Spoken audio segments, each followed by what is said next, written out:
Good morning everyone. I've just picked up this calculator from eBay for £9.99. There's the listing. It's a GL-976M and it was £9.99 with free postage. Now clearly it doesn't work. It must have rechargeable batteries in this, which have long gone dead. So that's what I'm going to look at today. I haven't tried a power supply in here yet. Before we look at that, I also recently picked up a little Nokia N95, and this one does come on. It's got a mini USB on the bottom, and I did try to charge it up with this port, but it didn't do anything until I realised it has a separate power port on the side there. But I took the battery out and I charged it up with a little TP4056 board, and it came to life. Now it has a flip phone. It flips this way and it flips this way. Some media controls there. But the thing I liked about it is it has a nice big camera on the back with a manual shutter cover on, and when you open the cover, the controls light up in a nice blue. I'm going to focus on it. There you are. You've got a proper shutter release button for taking photos like a proper camera, and I thought that was a great little gadget. I found that. There we go. Right, back to the calculator. So this takes 4.5 volts at 200 milliamps. Now I do have an adapter which does fit nicely into there. So do I take it apart and see which one is positive and negative, or do I take a gamble and just hook it up to my power supply and see what happens? I am going to take a gamble. Typical, this doesn't work. These wires must be damaged. Right, so I do have one of these, but the wires aren't connected up to the end. Think a bit.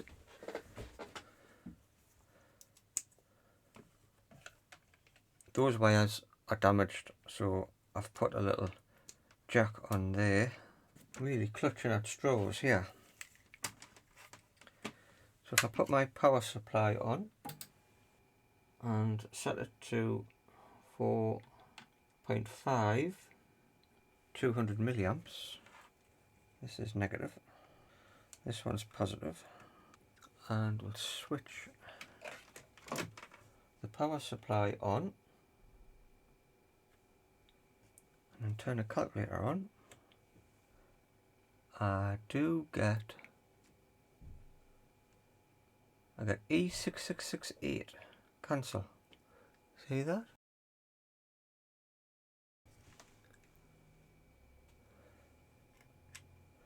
Cancel.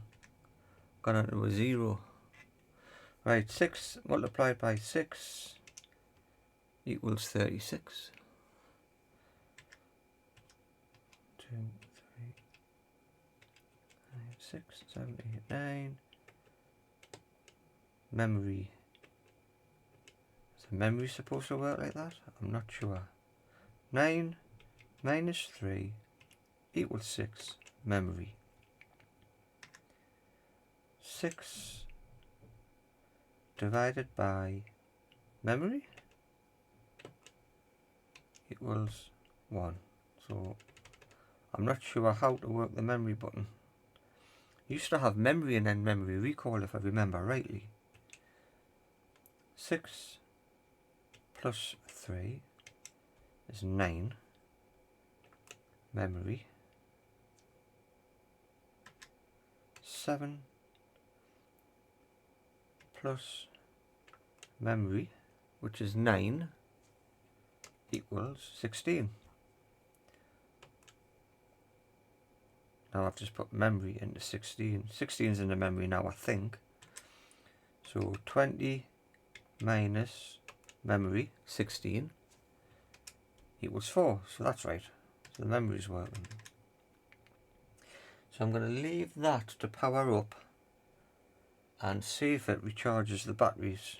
Now this came out in, I think, about 1977? 1975. 100 minus,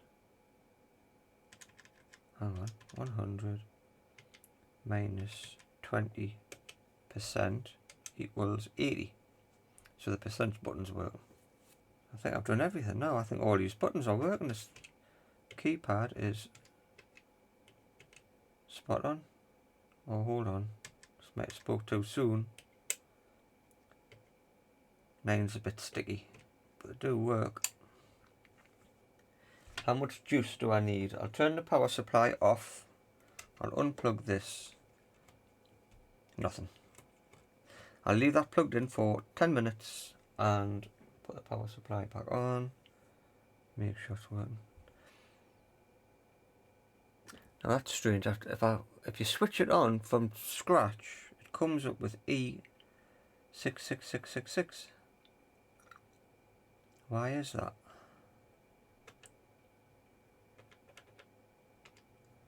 Is that normal? Let's just let it charge up and see what it does. Back in about 10 minutes. Had about 10 minutes. It's taken 0.01 of an amp, so I don't think it's doing anything. We'll just make sure it still works. Right, so it works while I've got plugged into the power supply. We will turn the power supply off and try again, and indeed it does work. So it has been charging up very slowly, but it has been charging. Right, so the batteries are still functional to some kind of extent. I'm going to open it up and see what's inside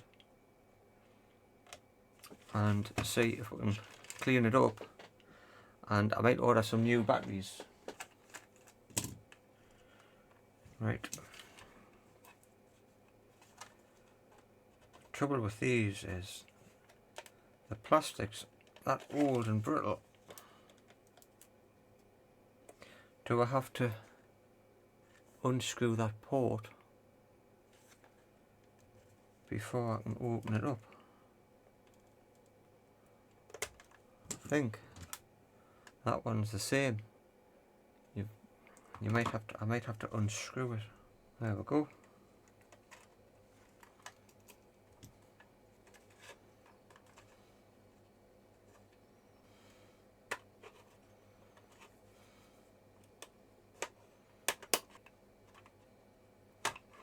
I'm really trying not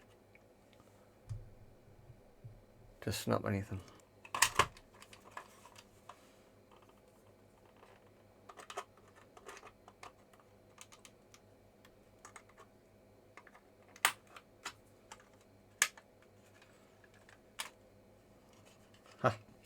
Got it.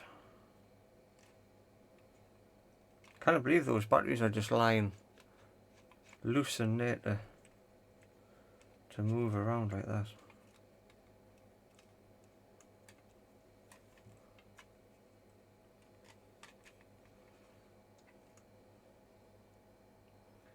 There's a circuit board with the display.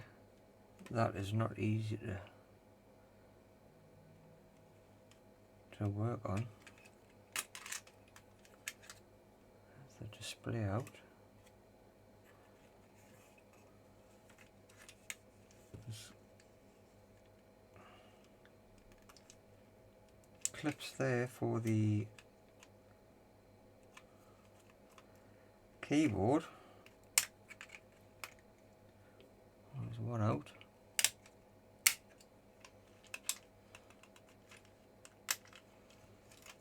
There we are.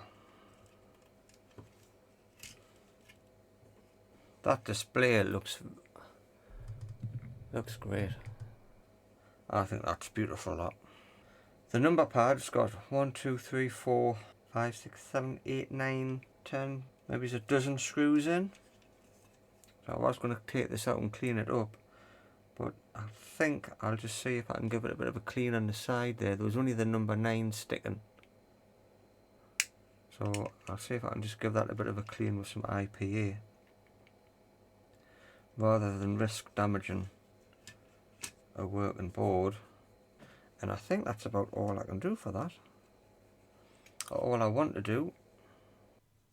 Now when I first power this on, I get the E66666 display, which has been pointed out as wrong. I shouldn't have that, thanks to a Reddit user. So I'm going to start replacing some of these capacitors, and I'm going to hope that that solves the issue. So I'll start with the easiest one to get to, which is up here. So we'll swap that out first and see what happens.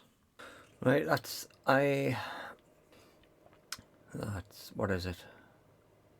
10 UF microfarad, I think. 16 volt. 10, 25 volt. That should fit in there nicely. And the minus, the negative, goes on inside.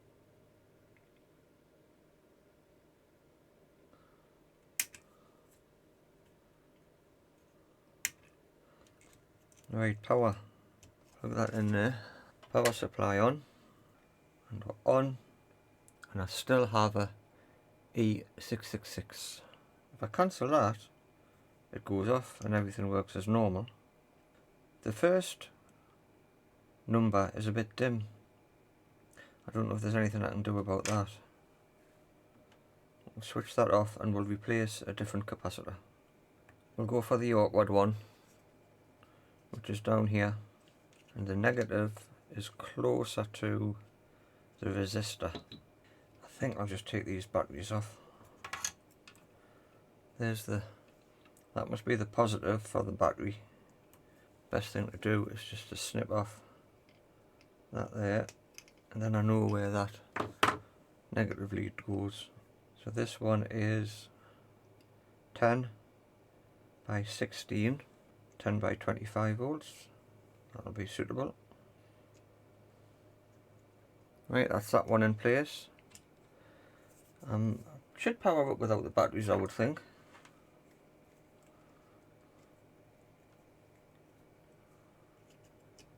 If not, we'll work around it. Right, power on.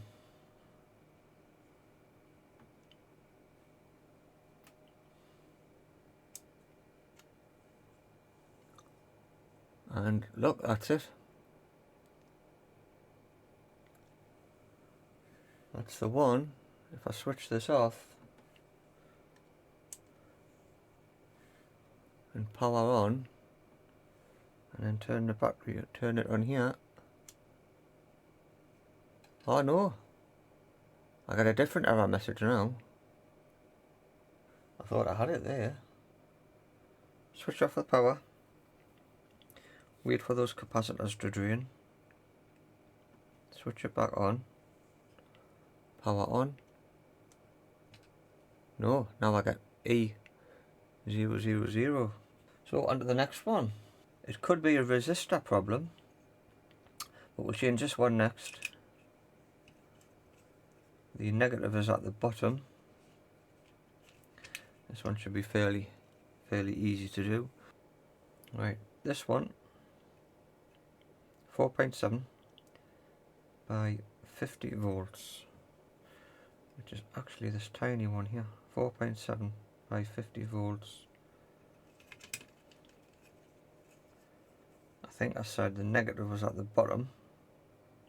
Okay, so we've replaced the one here. We'll try that one. Power supply on and switch on. Oh, now it's not turning on. No, it's not. Oh, look. Right, power supply is on and switch on. Right, now I've got a 0. We've had this before, so I'll turn the power supply off, turn this off, let the capacitors drain for a bit, power supply back on, output voltage, and we'll switch on again, and I've got a nice 0. So I think that was the capacitor. Yep. One more time. Turn that off. Out, power supply off. Unplug it. I'll tell you what, if I turn it back on, that should drain the capacitors, shouldn't it? And I'll plug it back in. Switch the power supply on, and there you go, it's came on. So that has actually resolved that issue. Lovely. So what I need to do now is I need to address this battery. The batteries are nickel cadmium, which I think you can replace with NIMH. So I'll order some new batteries and I'll put some new black and red wire on. So that is the battery wires replaced. I should be able to power that directly from the power supply, I would think. Power supply is on. Switch on. Yes. And I've noticed that's much stronger.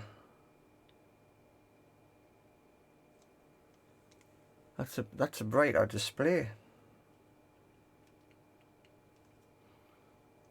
Those two characters, the first character was quite dull earlier, but now that's much better. So it could have been the batteries causing that problem. So that's fantastic.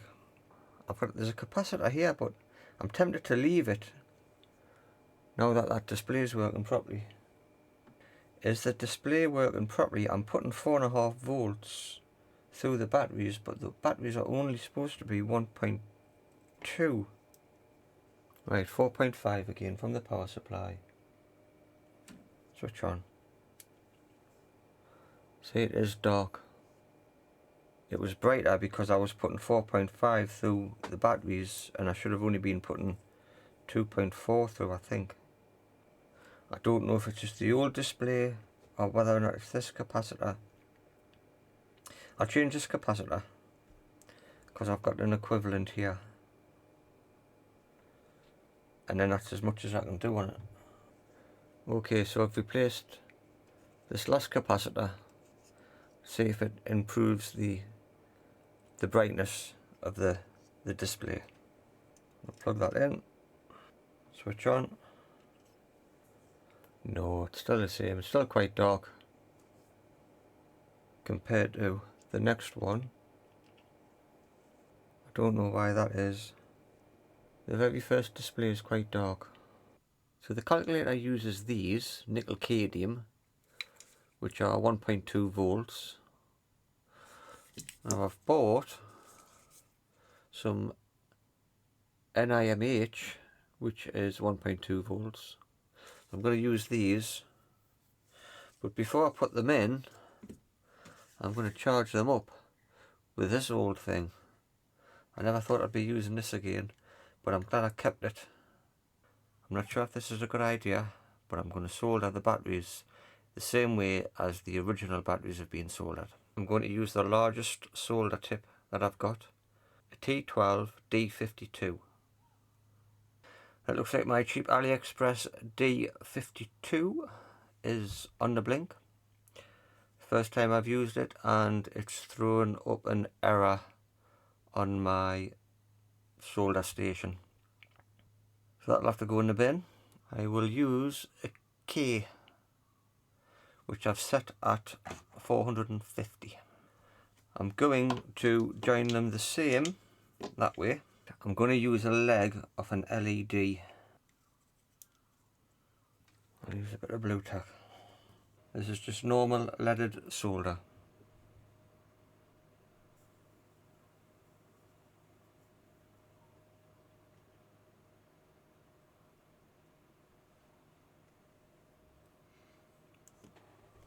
Looks like it's gone on.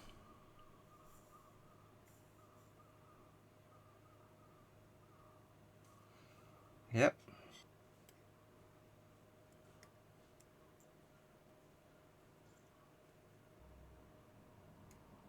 Because the battery's taken so much heat, the solder's staying quite liquid for a while. No, I'm having trouble. Why is that not? I'll tin this.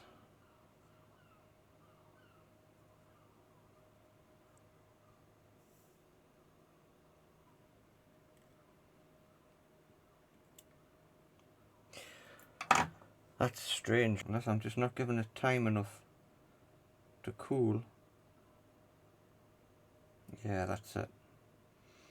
It's just taking a long time to cool down.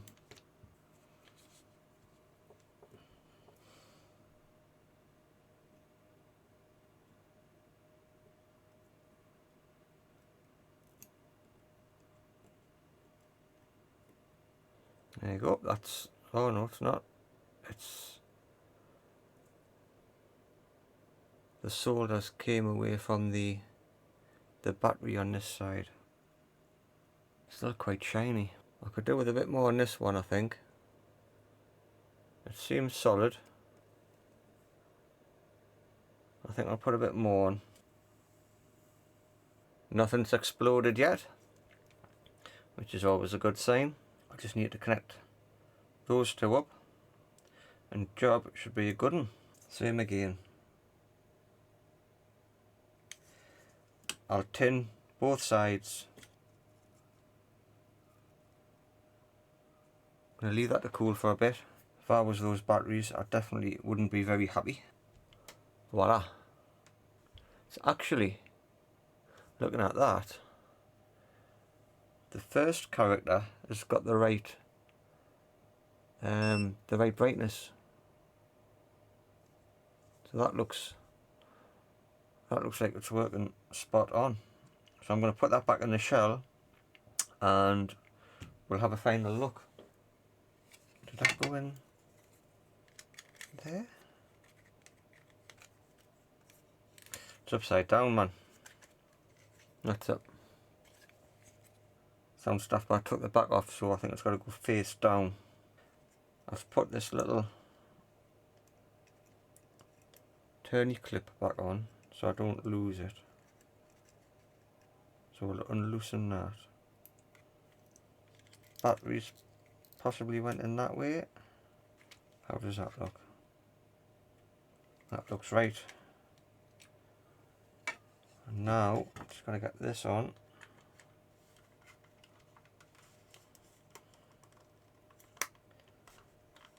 Don't break.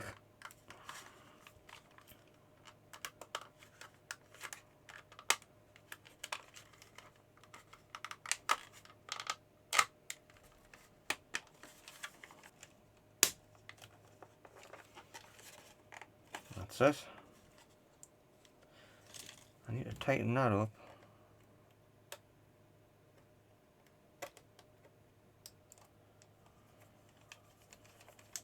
I just need some finishing touches on the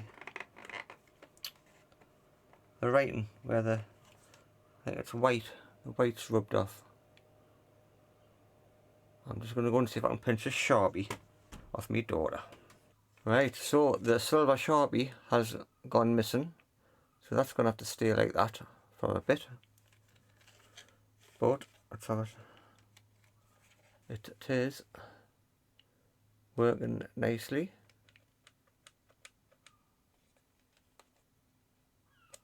And I don't get the strange error message now that I was getting before.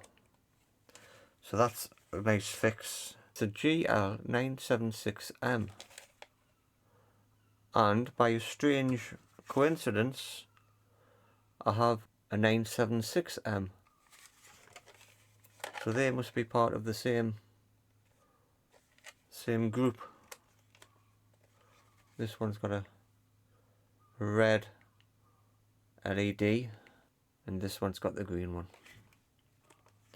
So that's it. That's two Commodore calculators fixed up. Thanks for watching the video. I hope to see you in the next one.